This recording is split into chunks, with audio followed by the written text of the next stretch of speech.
जय श्री नरसिंह देव। अधर्म पर धर्म की विजय के इस पावन पर्व होलिका दहन की आप सभी भक्तों को मंगलमय शुभकामनाएं एवं बधाइयां।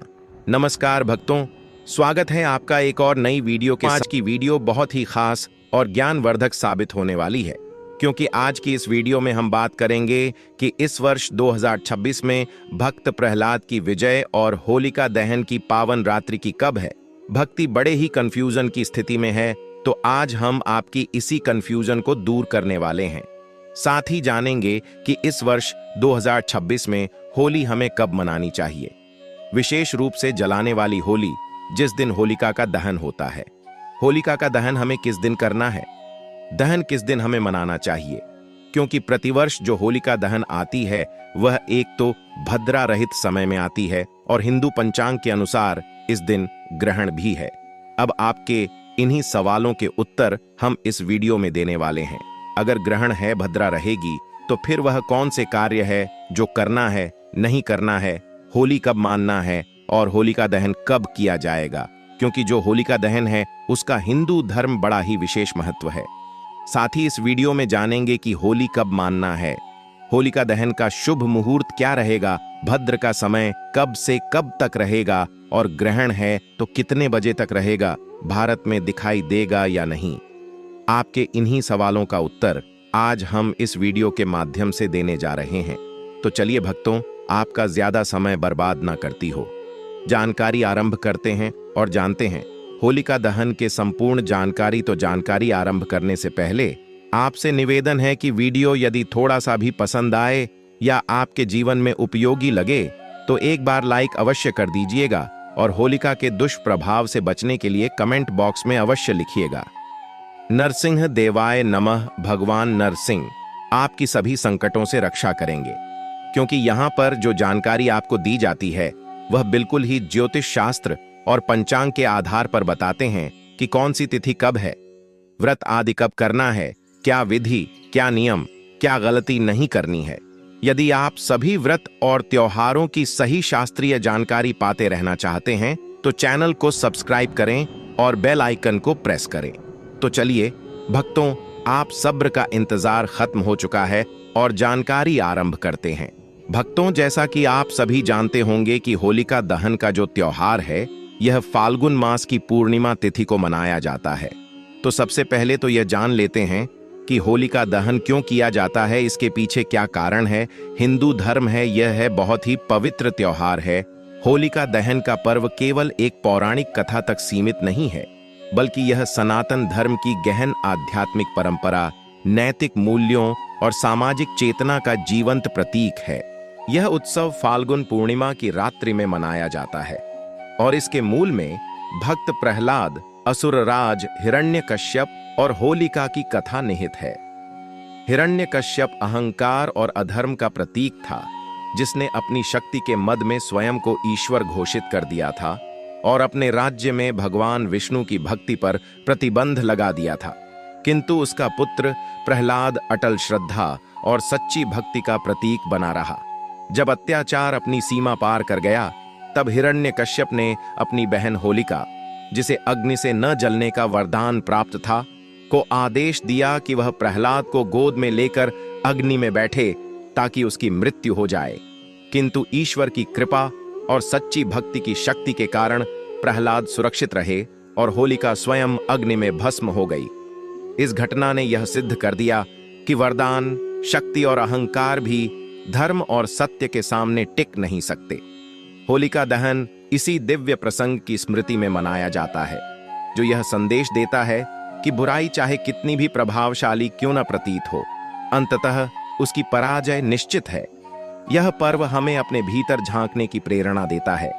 हमारे मन में छिपे क्रोध, लोभ, ईर्ष्या, द्वेष, अहंकार और नकारात्मक विचार ही वास्तविक होलिका हैं, जिन्हें हमें ज्ञान और सत्कर्म की अग्नि में समर्पित करना चाहिए।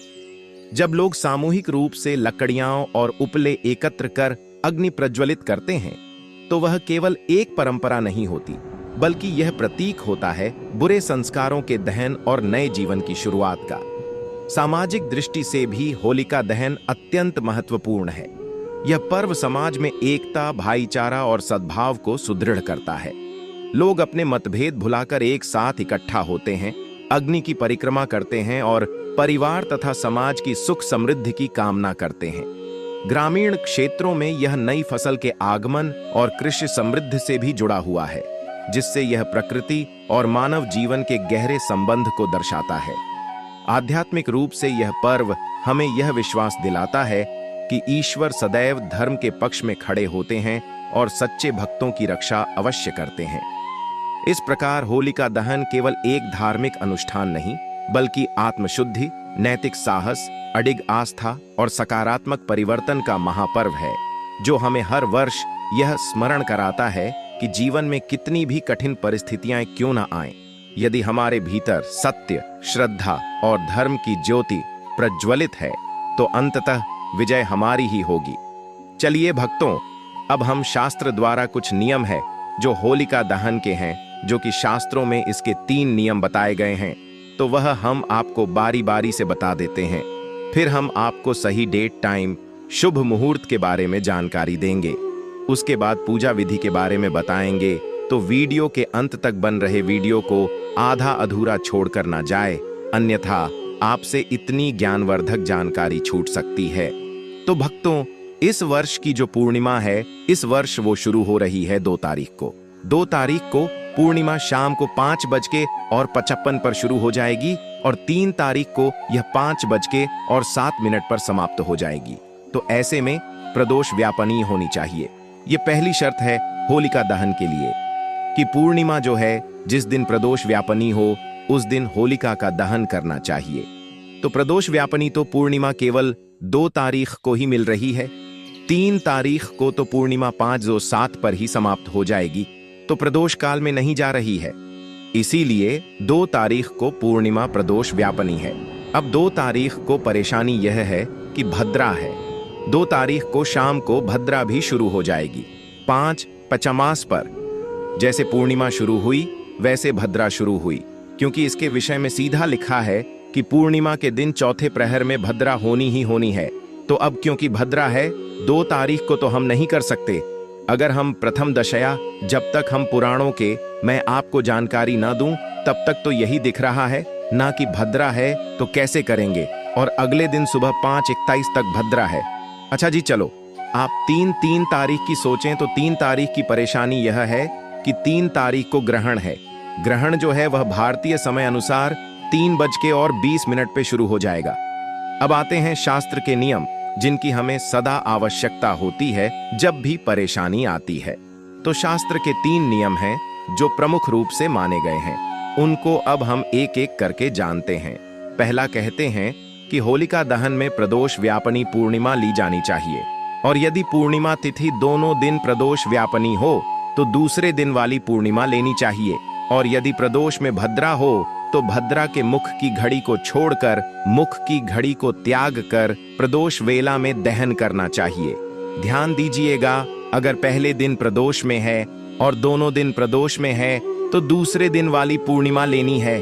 पर यहाँ क्या है, दूसरे दिन प्रदोष में है नहीं, पहले दिन ही केवल प्रदोष में है। और भद्रा हो तो भद्रा के मुख की घड़ी है, उसको त्याग देना चाहिए और प्रदोष वेला में दहन करना चाहिए। अर्थात जब भद्रा का मुख चल रहा हो उस समय में न करके उसके बाद प्रदोष वेला में इसको किया जाना उत्तम रहता है। दूसरा नियम क्या कहता है? दूसरा नियम कहता है कि यदि पहले दिन यानी चतुर्दशी मिश्रित पूर्णिमा वाले दिन रात्रि भर भद्रा हो एवं दूसरे दिन प्रदोष के समय पूर्णिमा का उत्तरार्ध रहे, तब भी उस समय यदि चंद्र ग्रहण हो तो ऐसे अवसर में पहले दिन भद्रा हो तब भी सूर्यास्त के पहले होली मंगला देनी चाहिए। कि यदि दूसरे दिन प्रदोष के समय पूर्णिमा हो और भद्रा उससे पहले समाप्त होने वाली हो लेकिन चंद्र ग्रहण हो तो उसके शुद्ध होने के बाद ही स्नान करके होलिका दहन करना चाहिए। अब तीसरी जो कंडीशन है उस पर ध्यान दें। कहते हैं कि यदि पूर्णिमा तिथि को पहले दिन प्रदोष के समय भद्रा हो और दूसरे दिन सूर्यास्त से पहले ही पूर्णिमा तिथि समाप्त हो रही हो, जैसे कि इस बार समाप्त हो रही है, तो भद्रा के समाप्त होने की प्रतीक्षा करके सूर्योदय होने से पहले होली का दहन करना चाहिए। यहाँ तक कहते हैं शास्त्र कि यदि पहले दिन मान लो प्रदोष में पूर्णिमा ना हो और बाद में जब पूर्णिमा आए तो रात्रि भर भद्रा हो और दूसरे दिन भी सूर्यास्त से पहले ही पूर्णिमा समाप्त हो रही हो, तो ऐसे में पहले दिन भद्रा हो, तब भी भद्रा के पुच्छ में होलिका दहन कर देना चाहिए। यह शास्त्र के प्रमुख नियम है जो मैंने आपके सामने रखे हैं। अब इस वर्ष जो है कि पूर्णिमा प्रथम दिन पहले दिन अर्थात 2 मार्च को प्रदोष व्यापनी है और भद्रा शुरू हो जाएगी 5:55 पर, परंतु अगले दिन प्रदोष व्यापनी है नहीं और ग्रहण भी है। तो ऐसी अवस्था के लिए हमारे शास्त्रों में सीधा निर्देश है। इसको एक बार सुन लीजिए और निर्णय सामने होगा। ऐसी अवस्था के लिए शास्त्र कहते हैं कि इदम चंद्र ग्रहणस्थ वेद मध्य कार्यम अगस्तोदय पर्णे प्रदोष पूर्णिमा सत्व ग्रहण मध्य एवं, अर्थात कभी भी यदि ऐसी स्थिति उत्पन्न होती है कि आपके प्रथम दिवस पर प्रदोष में पूर्णिमा है और भद्रा है और दूसरे दिन पर ग्रहण हो रहा है और पूर्णिमा पहले ही समाप्त हो रही है, तो उस अवस्था में ग्रहण के दिन तो किसी भी हालत में आप कर ही नहीं सकते। आपको जिस दिन भद्रा है और प्रदोष काल है, प्रथम दिवस पर उस दिन ही भद्रा के पुच्छ में होलिका दीपन, होलिका दहन कर देना चाहिए। भद्रा पुच्छ के समय की सीधी आपको परमिशन दी गई है। भद्रा पुच्छ में आपको यह कार्य करना चाहिए, इसीलिए 2 तारीख को ही यह होलिका दहन का कार्य होना चाहिए। 3 तारीख को किसी भी हालात में संभव नहीं है, क्योंकि 3 तारीख को प्रदोष व्यापनी पूर्णिमा नहीं है, जो कि प्रथम शर्त है होलिका दहन के लिए। तो अब प्रश्न उठता है होलिका दहन करें कब? देखिए, आप 2 मार्च को शाम को 6:29 से और 8:50 के बीच में कर सकते हैं, और इसमें भी अति श्रेष्ठ अगर समय की बात करें तो 7:35 से और 8:35 का जो समय है यह श्रेष्ठतम समय है, क्योंकि भद्रा पुच्छ जो है यह मुहूर्त रहेगा और प्रदोष व्यापनी भी रहेगी। इसमें आप करें। दूसरा, आप सभी चीजों से आप मुक्त होना चाहते हैं तो भद्रा समाप्त हो जाएगी सुबह में 5:31 पर, और शास्त्रों में यह भी कहा है कि जब प्रदोष व्यापनी पूर्णिमा हो तो भद्रा के समाप्त होने के बाद और सूर्योदय से पहले किया जा सकता है। भद्रा समाप्त कब होगी? 5:31 पर भद्रा समाप्त हो जाएगी और सूर्योदय से पहले कर लीजिए। सूर्योदय इस दिन हो रहा है सुबह 6:39 पर, तो आप 5:32 से और 6:30 के बीच में यह 1 घंटे का समय है, इसमें कर लीजिए, यह उत्तम रहेगा। यह मुहूर्त है जो सही बनते हैं। इनमें आप अगर होलिका दहन करते हैं तो कल्याणकारी रहेगा। भक्ति शास्त्री भी कहते हैं कि शुभ मुहूर्त में किया हुआ पूजा पाठ का भी निष्फल नहीं आता, हमेशा लाभ ही प्रदान करता है। अब हम जान लेते हैं कुछ विशेष सावधानियां और पूजा विधि के बारे में, जो कि होलिका दहन पर जरूर ही रखनी चाहिए। होलिका दहन की पूजा विधि अत्यंत श्रद्धा, शुद्धता और विधिपूर्वक की जाती है, क्योंकि यह केवल अग्नि प्रज्वलन का कार्य नहीं, बल्कि अधर्म और नकारात्मकता के दहन का आध्यात्मिक अनुष्ठान है। फाल्गुन पूर्णिमा की रात्रि में शुभ मुहूर्त देखकर सबसे पहले उस स्थान को शुद्ध किया जाता है जहां होलिका स्थापित करनी होती है। भूमि को गंगाजल या शुद्ध जल से पवित्र कर रंगोली बनाई जाती है। इसके बाद लकड़ियां, उपले, गोबर के कंडे, सूखी टहनियां आदि एकत्र करके होलिका की रचना की जाती है। कई स्थानों पर बीच में एक डंडा गाड़ा जाता है जो भक्त प्रहलाद का प्रतीक माना जाता है, और उसके चारों ओर लकड़ियां सजाई जाती हैं जो होलिका का प्रतीक होती हैं। पूजन से पूर्व महिलाएं और पुरुष स्नान कर स्वच्छ वस्त्र धारण करते हैं तथा हाथ में रोली, अक्षत, पुष्प, माला, नारियल, गुड़, साबुत अनाज, जौ, गेहूं, हल्दी की गांठ, नई फसल के दाने और मिठाई लेकर पूजा स्थल पर पहुंचते हैं। पूजा प्रारंभ करते समय होलिका के समक्ष दीपक जलाया जाता है और रोली अक्षत से तिलक कर पुष्प अर्पित किए जाते हैं। कच्चा सूत या मौली लेकर होलिका के चारों ओर परिक्रमा करते हुए उसे लपेटा जाता है, जो रक्षा और मंगल का प्रतीक है। श्रद्धालु जौ या गेहूं की बालियां अग्नि में अर्पित करते हैं, जिन्हें बाद में प्रसाद स्वरूप ग्रहण किया जाता है। परिक्रमा सामान्यतः 3 या 7 बार की जाती है और प्रत्येक परिक्रमा के साथ परिवार की सुख समृद्धि, आरोग्य और संतानों की उन्नति की कामना की जाती है। कुछ स्थानों पर महिलाएं विशेष लोकगीत गाती हैं और पारंपरिक रीति से घर परिवार की बुरी शक्तियों के नाश की प्रार्थना करती हैं।